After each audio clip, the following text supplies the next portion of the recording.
Hey everyone, welcome back to my channel. My name is Amanda Rose and I teach high school social studies in a school in Brooklyn.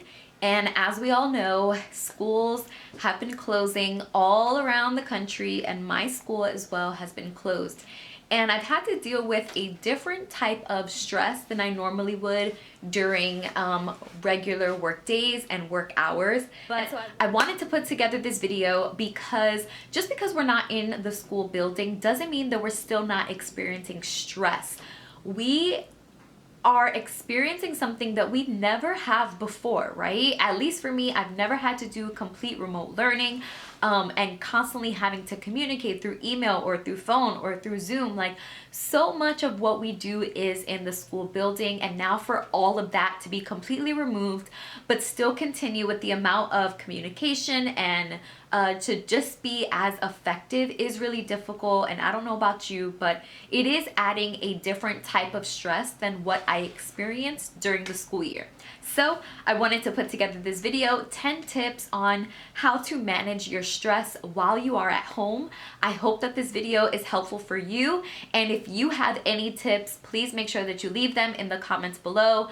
As always, let's make this a community where we can help each other, share ideas, and just encourage while we are all experiencing such a weird and different time in our lives. And also, if you haven't already, please make sure that you subscribe to my channel and like the video after you watch it. But let's get into it. 10 tips on how to manage teacher stress.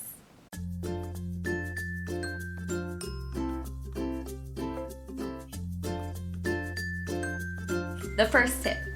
Create a schedule at home. It is completely different working from home than it is working at school.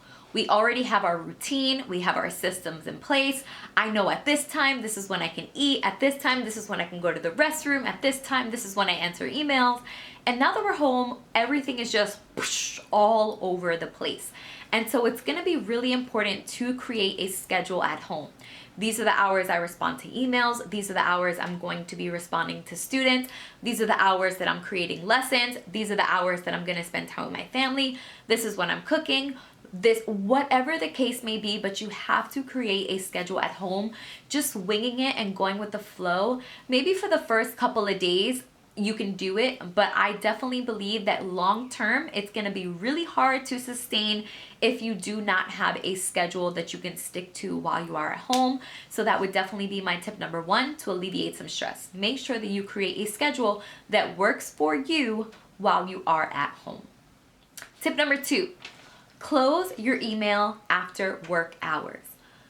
I don't know about you guys, but my admin has been working their behinds off to support teachers, to support students, speaking with guidance, responding to parents, and they are sending emails at all hours of the day. But in order for you to keep yourself in a good headspace, not only for you, but also for your family, if you have children, shut off the emails after work hours. It is okay to not respond if they send you an email at 7 p.m.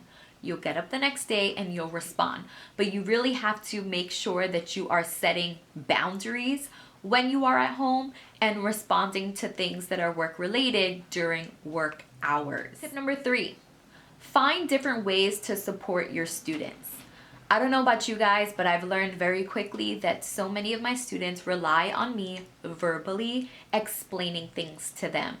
In Google Classroom, it doesn't matter how I set up the agenda. It doesn't matter if I bullet point, if I say numbers, if I say first do this, then do that.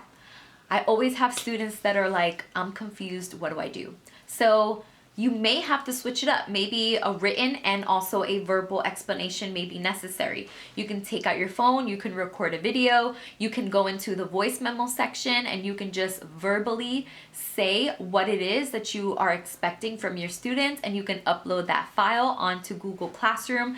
It doesn't have to be fancy. You do not need a camera set up, but just a way where you can provide additional support, even if it's as simple as you explaining it to them verbally as opposed to only reading what you write down. So be open to different ways of communicating with your students, because once they get the hang of it, it will alleviate a lot of stress on your part to constantly have to check in and check in. Tip number 4, If you do start to feel overwhelmed, if you feel like you just cannot manage all of the expectations, step away from your computer and breathe. It's okay to take 2 minutes out of that moment and just close your eyes and practice breathing techniques. One specific app that I really like is called Headspace, and this is just a nice way to have someone coach you through breathing techniques that will help your mind, that will help center you, refocus you, and then you can go back and respond to whatever is happening in the moment. But it is okay to step away. It's okay to just like, I can't do this right now. Get yourself together and then go back to your computer and do what you have to do. Don't feel guilty about putting yourself first and stepping away to breathe. Tip number 5, exercise and eat daily. This may sound like an obvious one, but you have to remember our schedules are so different. No one's running up and down the hallway. We're not pacing around our classroom to make sure that everyone is on task. You're not running from door to door. You are home. And I don't know about you guys, but in a 1-bedroom apartment, all the way up on the 3rd floor, there's not much space for me to actually move around and get some exercise. So I have to be really intentional about setting exercise time in my schedule. You know what? I do have to go for a walk around the block because I've been sitting down all day. Be mindful of that. Be attentive to your body and also realize how immobile you probably are being. Also, you want to make sure that you're eating and that you're eating well. So don't neglect yourself during this time, but getting exercise, getting enough food, those things will help fuel your body and just put you in a better headspace. So you want to make sure that you're not neglecting your daily necessities while you are at home. Tip number 6, be flexible. We are all in uncharted territory. We're all trying to figure this out together. And what you think may work probably will not. And so you're gonna have to be open to trying new ideas, new strategies, things that you probably would never have considered before. But if in the long run it will have long-term benefits, then you really do want to consider that. Maybe you do want to set up video and audio, even though deep down you're like, I don't have the time for that. Or maybe you do have to reach out to parents and make phone calls home, even though in the moment it may not be ideal. But if the long-term benefit is that it will alleviate whatever stress you're feeling, then you may want to consider that, because we are in this for the long run. It seems like this is not just going to be a 2-week thing, and so it's better to try to figure out how to fix all of the broken pieces now, so that it just doesn't pile up and snowball into something even greater a couple of weeks from where we're at right now. Tip number 7, get enough sleep. This is a tip for me as well, because since I am not showing up to a school building, I am waking up a lot later than I normally would if I were reporting to school, because I just have to be ready for work at 7:30, but I don't have to get up at 5:30 to compensate for getting ready and travel. But the problem is I'm going to sleep a lot later because I know that I don't have to get up and actually report somewhere. But you still have to be up for work and be ready to communicate. So if you're cranky and if you didn't get enough sleep and then you didn't have time for your breakfast, or maybe you didn't have time for your morning coffee, all of those things are also going to add to your stress. So make sure that you're not breaking night every single night, that you're giving yourself enough sleep so that you can start the next day refreshed and ready and focused. Tip number 8, limit your media intake. Everyone has their own amount that they can take in, but too much media intake will also stress us out. The news is just on a roll. We sign on to YouTube and always see our videos about what's happening in our world. You put on the TV, the news is constantly talking about it. You check Instagram, they're constantly talking about it. You have conversations with your friends, they're talking about it. This person has it now, and this person, and this person. And if you just allow yourself to always be a part of receiving that information, it's gonna take a really big toll on your spirit. And so you have to make sure that you are setting boundaries.